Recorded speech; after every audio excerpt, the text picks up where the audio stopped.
में चंदन मिश्रा हत्याकांड में पुलिस को बड़ी सफलता मिली है। पुलिस ने इस हत्याकांड के मुख्य आरोपी और शार्प शूटर तौसीफ उर्फ बादशाह को गिरफ्तार कर लिया है। पटना पुलिस और एसटीएफ ने बिहार से बंगाल तक ताबड़तोड़ छापेमारी की और इस हत्याकांड के मुख्य आरोपी तौसीफ सहित कुल 10 आरोपियों को गिरफ्तार किया है। इनमें से 8 आरोपियों की गिरफ्तारी सिर्फ बंगाल से हुई है। 17 जुलाई को पारस अस्पताल के कमरा संख्या 209 में गैंगस्टर चंदन मिश्रा की गोली मारकर हत्या की गई थी। 5 अपराधी फिल्मी अंदाज में देखिए उस दौरान की ये सीसीटीवी फुटेज इस वक्त आपके टीवी स्क्रीन पर भी है और किस तरीके से अस्पताल में देखिए घुसते हैं। सबसे आगे शार्प शूटर तौसीफ उर्फ बादशाह चलता हुआ आपको दिख रहा होगा। सफेद रंग की शर्ट में यही वो शख्स है जिसे अब पकड़ लिया गया है। इस टीम को यह शख्स लीड कर रहा था। पुलिस ने जिन अन्य आरोपियों को गिरफ्तार किया है उसमें तौसीफ के मौसेरे भाई निशु खान भी शामिल बताया जा रहा है। इसके अलावा सचिन सिंह, हर्ष उर्फ हरीश कुमार, भीम कुमार और एक महिला को भी धर दबोचा गया। हत्याकांड से 2 दिन पहले ही हर्ष की शूटर्स को अस्पताल लेकर ये पहुंचा था और उसे कमरा संख्या 209 दिखाया गया। उसने ही पारस में घुसने और भागने के रास्ते की रेकी तक की।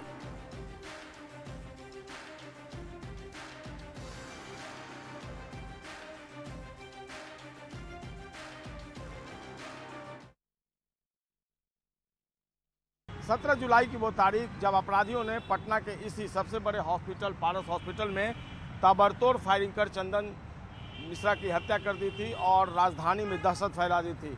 उस समय पुलिस नहीं थी, लेकिन आज देखिए घटना के बाद एक पुलिसकर्मी यहाँ जरूर नज़र आ रहा है और ये अफसर रैंक के अफसर हैं जो यहाँ पर पहुँचने के बाद मोबाइल में अपनी तस्वीर ले रहे हैं और बता रहे हैं कि मैं यहाँ ड्यूटी पर मौजूद हूँ। इस जो हत्याकांड के बाद तमाम तरह के सवाल उभरने लगे थे और यही वो पारस हॉस्पिटल है। ठीक इसके बगल में ये गली है जो समनपुरा की तरफ ये गली जाती है और अपराधी यहीं से आए थे, इसी रास्ते से आए थे जहाँ की तस्वीर हम आपको दिखा रहे हैं। तौसीफ उर्फ बादशाह और बाकी के जो शूटर थे इसी रास्ते से आए थे और इसी पारस हॉस्पिटल के अंदर घुसे थे जहाँ कमरा नंबर 200 तक वो पहुँचे थे, 209 तक। और 209 में पहुँचने के बाद ताबड़तोड़ फायरिंग की और जो जानकारी मिल रही है 35 गोलियाँ चंदन मिश्रा को मारी गई है और उसके बाद उसकी मौके पर ही मौत हो गई थी। इसके बाद पटना पुलिस के लिए कई चैलेंज जो है वो क्रिएट हो गए। हालांकि पुलिस ने इस पूरे मामले में कार्रवाई की है और तौसीफ उर्फ बादशाह को गिरफ्तार कर लिया है। कोलकाता में उसकी गिरफ्तारी हुई है और उसके साथ एक गेस्ट हाउस से उसको पकड़ा गया है। उसके साथ उसका कजन जो है निशु, उसको भी पुलिस ने पकड़ लिया है। और निशु खान जो है वही समनपुरा जो ये रास्ता जाता है, आपको मैं रास्ता दिखा रहा हूँ। ये गली जो है, इसी गली में एक तस्वीर आई थी जहाँ सभी जो शूटर थे वो एक जगह इकट्ठा हुए थे और चंदन मिश्रा की हत्या को लेकर योजना बना रहे थे। तो मर्डर करने के बाद उसी रास्ते से ये सभी पैदल भागे और आगे बाइक थी और बाइक से फिर वो पिस्टल लहराते हुए भाग गए, जश्न मनाते हुए भाग गए। लेकिन तौसीफ उर्फ बादशाह जो है वो गिरफ्तार हो चुका है। उसके साथ उसका भाई निशु खान जो कजन बताया जा रहा, मौसेरा भाई, वो भी गिरफ्तार हो गया है कोलकाता के गेस्ट हाउस से।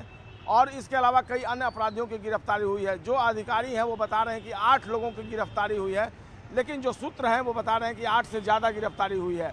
बहरहाल अब पुलिस जो है वो लगातार पूछताछ कर रही है। आज संभवतः इस पूरे मामले में बिहार पुलिस खुलासा करेगी कि कैसे, किस तरीके से इस हत्याकांड की साजिश रची गई थी और जो शूटर्स थे उन्होंने कैसे और किसके कहने पर इस पूरे हत्याकांड को अंजाम दिया है। एक बड़ा चैलेंज बिहार पुलिस के लिए था, लेकिन बिहार एसटीएफ ने बंगाल एसटीएफ की मदद से इस पूरे मामले में कई 8 लोगों को गिरफ्तार किया है, कई लोगों को हिरासत में लिया है और उनसे लगातार पूछताछ के बाद अब उन्हें पटना लाया जाएगा और फिर इस पूरे मामले का पटना पुलिस खुलासा करेगी। संजय कुमार, न्यूज़ 18 पटना। और संवाददाता संजय हमारे साथ इस वक्त सीधे लाइव जुड़ने जा रहे हैं, उनसे ही जानते हैं कि संजय, चूंकि तस्वीरों में जो शख्स नजर आ रहे थे उनकी संख्या पहले 5 बताई गई जो अस्पताल के अंदर थे, बाहर एक शख्स इंतजार कर रहा था, कुल मिलाकर 6 लोग नजर आए, लेकिन गिरफ्तारी की बात में 10 लोगों के नाम सामने आ रहे हैं। तो ये 4 अन्य कौन है और इसका इस पूरे हत्याकांड से क्या संबंध है? देखिए, जो अधिकारियों से बात हुई है उन्होंने 8 बताया, लेकिन जो सूत्र हैं वो 10 गिरफ्तारी की बात बता रहे हैं और इसमें कई लोग ऐसे गिरफ्तार किए गए हैं जो लॉजिस्टिक सपोर्ट कर रहे थे शूटर्स को, और उन्हीं की सबसे पहले विभाग गिरफ्तारी हुई थी कल मॉर्निंग में तकरीबन 5:45 बजे के करीब। 2 जगहों पे छापेमारी हुई थी और शाम में लेट नाइट जब आनंदपुर इलाके में गेस्ट हाउस में छापेमारी हुई तो वहाँ पर तौसीफ उर्फ बादशाह और उसके अलावा जो उसका एक कज़न है, मौसेरा भाई है, निशु खान, उसको गिरफ्तार किया गया। एक महिला भी है जो वेस्ट बंगाल की रहने वाली बताई जा रही है, शमदास है, तो उसको भी पुलिस ने अरेस्ट किया है बंगाल एसटीएफ के सहयोग से, बिहार एसटीएफ ने। और वो कार जिससे जो बादशाह खान है जो फरार हुआ था पटना से, सबसे पहले जब घटनाकांड को अंजाम दिया तो लगातार न्यूज़ 18 ने इस फुटेज को दिखाया था, सीसीटीवी फुटेज को, कि बारस हॉस्पिटल की बगल वाली गली से समनपुरा इलाके में वो बाइक से भाग रहे हैं पिस्टल लहराते हुए, सभी अपराधी जो शूटर्स थे।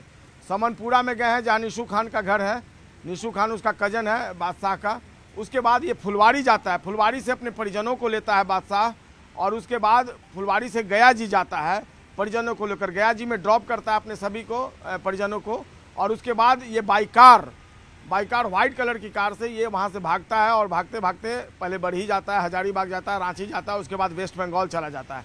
तो जो परिजन थे बादशाह, तौसीफपुर बादशाह के परिजन, उन्होंने ही पटना पुलिस को जानकारी दी उसके वेस्ट बंगाल भागने की, और पहले से भी पुलिस इस एंगल से जांच कर रही थी कि पुरलिया जेल से इस मर्डर केस का कनेक्शन है।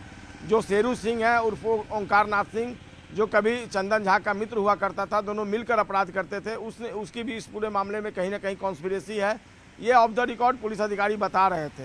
तो उसके बाद ये लिंक जो है वो जुड़ता हुआ नजर आया। संजय तो फिर अगर ये शख्स पटना से बंगाल तक पहुंच जाते हैं तो सवाल ये है कि भाई यहाँ से वो शख्स गया जी तक जाता है, गया जी से उसके बाद बंगाल की सीमा में प्रवेश करने से पहले तक, चूंकि इस घटना के बाद तमाम जिलों की पुलिस अलर्ट हो गई होगी, फिर कैसे ये बॉर्डर पार कर बंगाल तक पहुंच जाते हैं? वहां पर भी लैप्सेस हुए? देखिए, जाहिर सी बात है, अगर वो वेस्ट बंगाल भागने में सफल रहा तो लैप्सेस तो हैं ही। पटना ही में पुलिस उसको गिरफ्तार नहीं कर पाई, यहाँ से फुलवारी अपने घर गया, परिजनों को लिया, वहाँ से वो गया चला गया, गया जी पहुँचा, उसके बाद गया जी से वो लगातार आगे तक वेस्ट बंगाल तक पहुँच गया। धीरे धीरे उसके साथ निशु खान भी था। अब पकड़े गए जो और लोग हैं वो उनके नाम भी कई के नाम आ गए हैं। तो कई लोग ऐसे पकड़े गए हैं जो लॉजिस्टिक सपोर्ट कर रहे थे, उनकी तस्वीरें भी कल सामने आई थी, वीडियो भी आया था और लगातार वो खबरें भी चल रही थी। शुरू में तो बिहार पुलिस ने मना ही कर दिया कि कोई अरेस्टिंग नहीं है। बाद में एडीजी हेडक्वार्टर कुंदन कृष्णन ने कहा कि नहीं, 3 लोगों को कस्टडी में लिया गया है। देर रात एक अधिकारी ने कहा कि हाँ 5 लोगों की गिरफ्तारी हुई है। धीरे धीरे अभी भी देख लीजिए इतने लोगों की गिरफ्तारी हुई है। बंगाल पुलिस ने भी वहाँ पर जानकारी दी है और अभी पटना के एसएसपी कार्तिकेय शर्मा कह रहे हैं कि मुझे कोई जानकारी ही नहीं है। एक जो प्रेस रिलीज है वो जरूर जारी की जाएगी। लेकिन मैं आपको बता दूं कि इसमें जो तौसीफ है, बादशाह है, निशु खान है जो उसका कजन है, और कई दूसरे लोग गिरफ्तार कर लिए गए हैं और अब उनको पटना लाने की तैयारी है।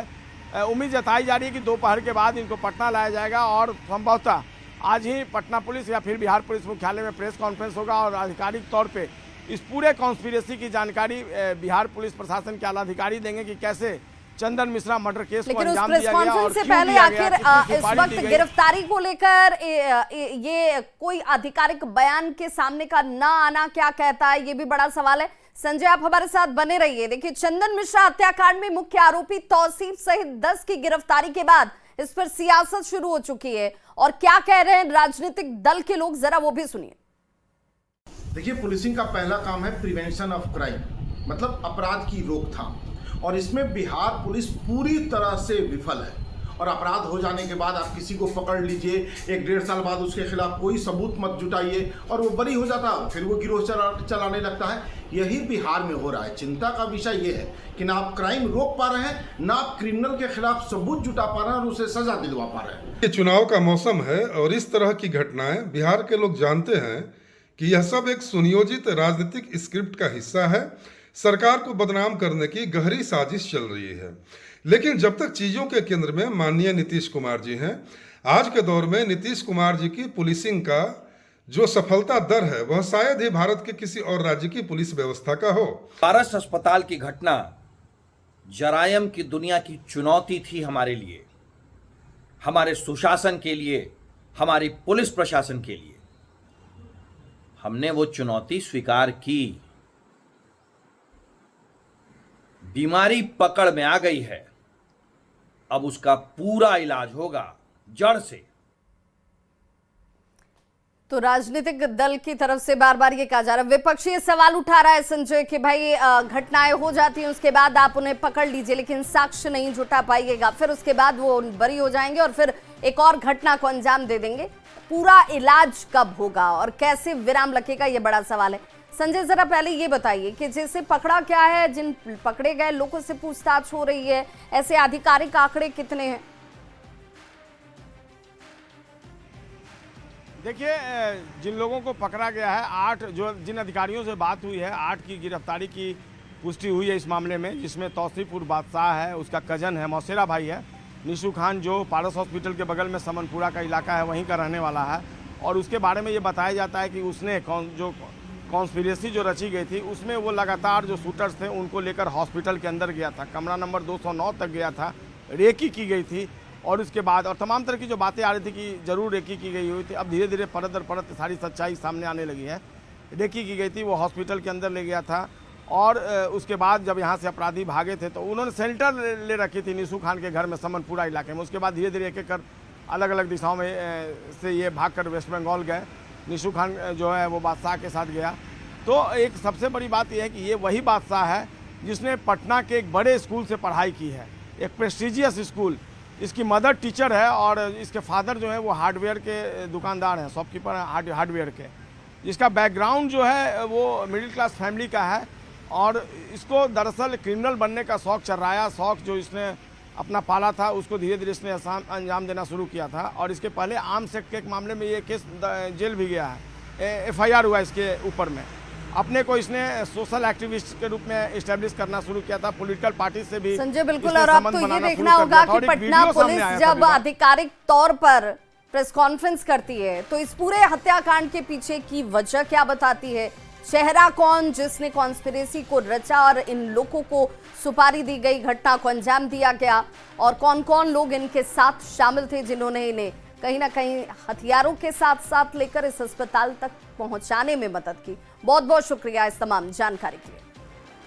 तो केंद्रीय पंचायती राज मंत्री ललन सिंह ने एक बार फिर से कानून व्यवस्था के सवाल पर लालू प्रसाद के शासनकाल पर जमकर निशाना साधा। ललन सिंह ने लालू प्रसाद के शासनकाल में सरकार पर अपराधियों को संरक्षण देने का आरोप लगाया। उन्होंने कहा कि उस दौर में कुछ लोग तो स्कॉर्पियो खरीदकर उससे चलते थे, लेकिन कुछ लोग ऐसे भी थे जो सीधे शोरूम से इन्हें उठा लिया करते थे और फिर उसमें सवार होकर चलते थे। देखा है हमने, वह उस राज को भी देखा है, उस राज को देखा है जब स्कॉर्पियो नया नया गाड़ी चला था, नया नया गाड़ी स्कॉर्पियो निकला था, और जो सत्ताधारी दल के लोग थे नया नया स्कॉर्पियो खरीद लिए, और नहीं भी खरीद सकते थे तो किसी के शोरूम से जाके वो उठा के ले आए, क्या ये हमारा हो गया। वो स्कॉर्पियो में क्या करते थे, बाएं का शीशा उतार के और दाहिने का शीशा उतार के 2 राइफल का नाल बाएं और 2 राइफल का नाल दाहिने, और आगे गाड़ी पर बैठ के एक बड़का डंडा लेके आदमी, और ऊपर में छत पर स्कॉर्पियो के लालटेन का फोटो लगा के पूरा रोड पर डंडा भांज के घूमने का काम करते थे। नीतीश कुमार जी के राज में किसी माई के लाल को साहस नहीं है कि वो राइफल का नोक निकाल के साल पर बाहर निकले और हमारे बिहार की महिलाओं को आतंकित करने का काम करे। लालू प्रसाद के शासनकाल को लेकर ललन सिंह के आरोप पर आरजेडी ने पलटवार किया है। आरजेडी प्रवक्ता अरुण यादव ने कहा कि नीतीश सरकार में कानून का राज खत्म हो गया है। सत्ता में बैठे लोगों को इधर उधर की बात छोड़कर यह बताना चाहिए आखिर बिहार भर में गाजर मूली के तरह लोग क्यों मारे जा रहे हैं, आखिर नीतीश सरकार का इकबाल क्यों पूरी तरह ध्वस्त हो चुका, समाप्त हो चुका, इसके लिए दोषी कौन है। लगता है राज्य में सरकार नाम की कोई चीज है ही नहीं। मुख्यमंत्री नीतीश कुमार के बेटे का जन्मदिन है, निशांत कुमार का जन्मदिन। 44 साल के निशांत तो हो चुके हैं और अपने जन्मदिन को मनाने के लिए सबसे पहले हनुमान मंदिर पहुंचे निशांत, और जन्मदिन के मौके पर पूजा अर्चना करते हुए निशांत कुमार नजर आए हैं। तो हनुमान मंदिर की ये तस्वीर इस वक्त एक्सक्लूसिव आप देख पा रहे हैं, जहां पर मुख्यमंत्री नीतीश कुमार के बेटे निशांत जो हैं वो पूजा अर्चना करते नजर आ रहे हैं आपको।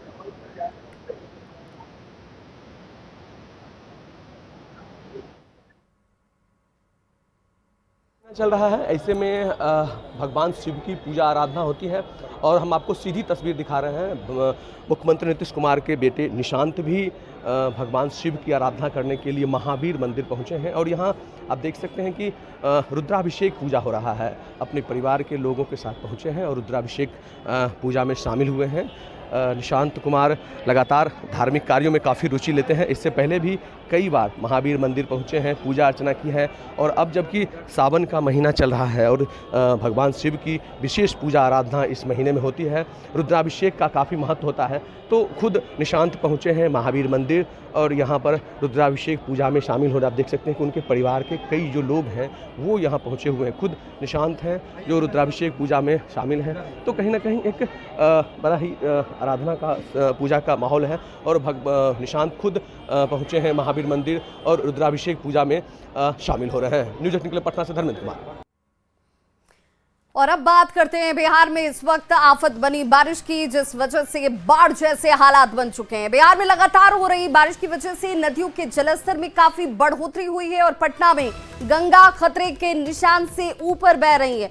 Flood control and drainage Ganga zone की माने तो राजधानी के लगभग सभी गंगा घाटों पर जलस्तर इस वक्त खतरे के निशान से ऊपर है और गांधी घाट पर जलस्तर 50.39, दीघा घाट खतरे के निशान से ऊपर। और ये तस्वीर देखकर आप अंदाजा लगा सकते हैं कि इस वक्त क्या हालात हैं। और देखिए जलस्तर में जिस तरीके से बढ़ोतरी हो रही है, उसके बाद अब लोगों से सावधानी और एहतियात बरतने की अपील की जा रही है। पटना में गंगा रौद्र रूप धारण करती हुई नजर आ रही है और तस्वीर देख लीजिए, कितनी भयावह तस्वीर जो है वो इस वक्त देखने को मिल रही है गंगा घाटों पर। इस वक्त हम दीघा इलाके में खड़े हैं और दीघा इलाके में जितने भी गंगा घाट हैं वो सभी घाट डूब गए हैं और राजधानी पटना में गंगा खतरे के निशान से ऊपर बह रही है। गंगा की सहायक नदियों की अगर बात कर लें तो पुनपुन और सोन भी लगातार बढ़ रही है।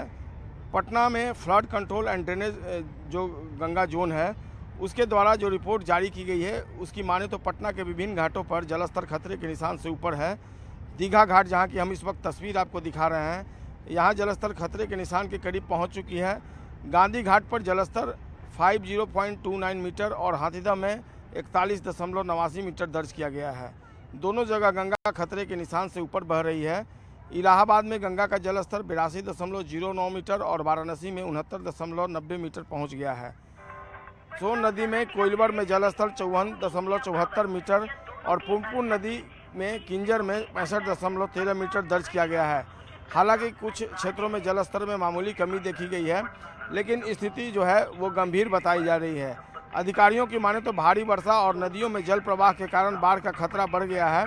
पटना के निचले इलाकों में पानी भरने की शिकायतें भी लगातार सामने आ रही है और इसलिए प्रशासन ने अलर्ट जारी करते हुए राहत और बचाव कार्य तेज कर दिए हैं। एनडीआरएफ और एसडीआरएफ की टीमें भी प्रभावित क्षेत्रों में तैनात कर दी गई है। लोगों को जिला प्रशासन की तरफ से यह सलाह दी गई है कि वे नदियों के पास न जाएं और सुरक्षित स्थानों पर रहें। मुख्यमंत्री भी लगातार इस पर नज़र बनाकर रखे हुए हैं। हालांकि नदियों के पास आने से मनाही की गई है, लेकिन तस्वीर देखिए किस कदर लोग गंगा के पानी के बीच काफ़ी दूर दूर तक चले गए हैं और यही बाद में प्रशासन के लिए परेशानी का सबब बन जाता है। बहरहाल अब जिस तरीके से गंगा का ये रूप देखने को मिल रहा है, वैसे में एहतियात बरतना सभी के लिए ज़रूरी है और एहतियात बरत कर ही, चूँकि सतर्कता ही बचाव है। हालांकि जिला प्रशासन जो है वो इस पूरे मामले को लेकर सतर्कता बरत रहा है। एहतियात के तौर पर कई स्टेप भी ले लिए गए हैं और ऐसे में आम नागरिकों का भी रोल है, उनका भी दायित्व है कि प्रशासन का जो दिशा निर्देश है उसको फॉलो करें, ताकि धीरे धीरे पानी अगर कम हो जाए उसके बाद वो फिर पहले की गतिविधियों को कर सकते हैं। लेकिन अभी वो सतर्कता बरतें, बचाव करें, ये उनके लिए भी बेहद ज़रूरी है। कैमरा पर्सन मनीष जुनेजा के साथ संजय कुमार, न्यूज़ 18 पटना। और पटना से बड़ी खबर, जहां दियारा के लगभग 2 दर्जन पंचायत में स्कूल बंद करने के आदेश दे दिए गए। गंगा के जलस्तर में वृद्धि के बाद स्कूलों को बंद करने का आदेश दिया गया है। ये बड़ी खबर। और चूंकि इस वक्त तमाम जो नदियां हैं वो अपने जलस्तर में बढ़ी हुई दिख रही हैं और दियारा के 78 ऐसे स्कूल हैं जिन्हें बंद करने का आदेश दिया गया है। दियारा क्षेत्र के लगभग 2 दर्जन स्कूलों की बात सामने आ रही है। पटना के जिला शिक्षा पदाधिकारी ने यह आदेश दिया है। 8 प्रखंड के स्कूल जलस्तर बढ़ने से प्रभावित हैं। 21 जुलाई से सभी स्कूल जो हैं वो बंद होंगे। आज राज्य भर में बिहार पुलिस की सिपाही भर्ती के दूसरे चरण की परीक्षा जो है वो आयोजित की गई है और परीक्षा को लेकर सभी केंद्रों पर जैमर, सीसीटीवी और फोटो युक्त रोल सीट लगाए गए हैं। गोपालगंज में परीक्षा के लिए कुल 5 केंद्र बनाए गए जहां 3541 अभ्यर्थी शामिल होंगे और सुबह 9:30 बजे से लेकर 10:30 बजे तक अभ्यर्थियों को केंद्र पर प्रवेश की अनुमति दी गई है। मांगे कि बस एग्ज़ाम अच्छा जाए, बस यहाँ से दर्शन करने आते हैं कि हम लोग आस्था कि हम लोग के भगवान में ऐसे दर्शन करते हैं तो एग्ज़ाम अच्छा जाता है। पूरा सुख समृद्धि से अच्छा से शांति मन से एग्ज़ाम लेके अच्छा जाएंगे और देखते हैं क्या होता है आगे। तैयारी तो सर पूरी है। मतलब देखिए अभी आए थे, रास्ते में मंदिर था तो दर्शन करते हुए माता जी का किसी शुभ काम से पहले भगवान को दर्शन करना जरूरी था तो हम लोग दर्शन करते हुए जा रहे एग्जाम सेंटर में एग्जाम देने के लिए। तैयारी भी बढ़िया है। देखिए माता रानी की कृपा से होगा तो पास हो जाएंगे हम लोग बिहार पुलिस एग्जाम में। तैयारी तो सही ढंग से किए हैं। अब देखते हैं क्वेश्चन कैसा आता है एग्जाम में। तो हम लोग मंदिर घूमने के लिए आए थे। और बड़ी खबर इस वक्त आ रही है पटना से शिक्षकों के ट्रांसफर पर। ये अपडेट इस वक्त शिक्षकों के ट्रांसफर का ये मामला ट्रांसफर पोस्टिंग से जुड़ी हुई है बड़ी खबर। 10,087 शिक्षकों का ट्रांसफर जिला आवंटन के बाद स्कूल उन्हें दिया गया है। करीब 7,000 शिक्षिका को स्कूल दिए गए हैं जिनमें 3,432 पुरुष शिक्षकों को भी जिला आवंटित कर दिया गया है। अंतर जिला पुरुष और महिला का ट्रांसफर आज से ही आप जिला और स्कूल दोनों जो हैं ई शिक्षा कोष पर जाकर देख सकते हैं। बाकी शिक्षकों का भी ट्रांसफर बहुत जल्द किया जाएगा।